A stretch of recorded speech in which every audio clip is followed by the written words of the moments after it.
Again, this is an intermediate level vocabulary word that I have chosen from chapter 6 of David Copperfield by Charles Dickens. And the verb to falter means to pause or to hesitate. It has sort of a negative meaning or a negative sound to it. You hesitate because something has gone wrong, or you are afraid, or you are not confident. This is faltering. You pause or you hesitate to do something because you don't have confidence, or you don't have enough strength or stability to do something. Let's see how we can use it in a sentence.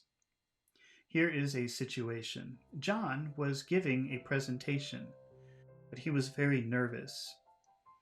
But it was very important for him to show confidence. He didn't want people to see that he was nervous.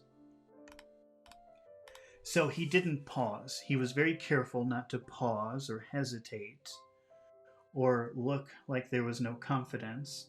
So we can say he never faltered. He never paused. He never showed he was nervous. He didn't make any mistakes. He never faltered. During the presentation, he never faltered. He never paused. He never hesitated. Okay, let's make a what.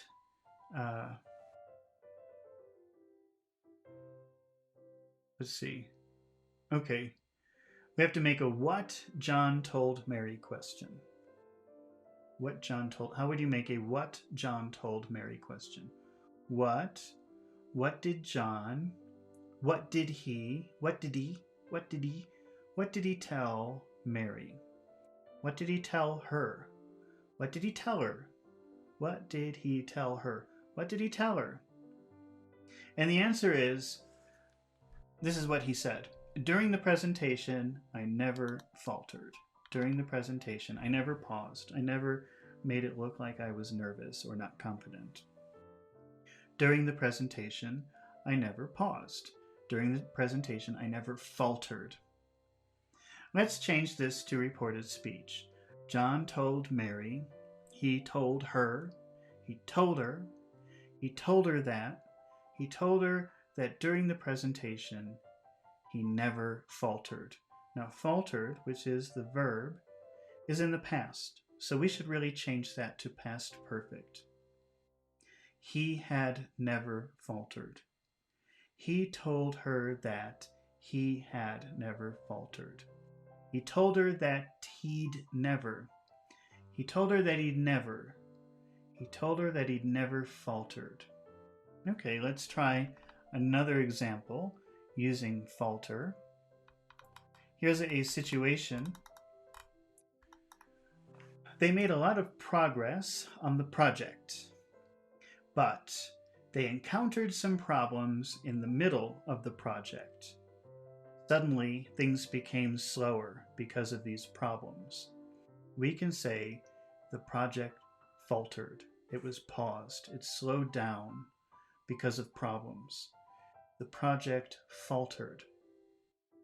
Let's make a why question with the project faltered.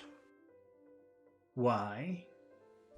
Why did the project falter? Why did the project falter? Why did it falter? Now, let's make this into a reported speech question.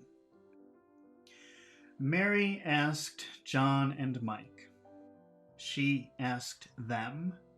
She asked him. She asked him. She asked him. Now, the direct question is, why did the project falter? Why did the project falter? But we have to change this now to a statement. Why the project faltered. She asked them why the project faltered. She asked him why the project faltered. Now, faltered is in the past. So we should change that to past perfect. She asked them why the project had faltered. She asked them why the project had faltered. She asked them why the project had faltered. Now, this is how John answered. There were many problems. The project faltered because there were many problems. The project was delayed It was paused because there were many problems. The project faltered because there were many problems. Now let's change this to a reported speech statement. He said that. He said that the project had faltered. The project had faltered. He said that the project had faltered because there had been.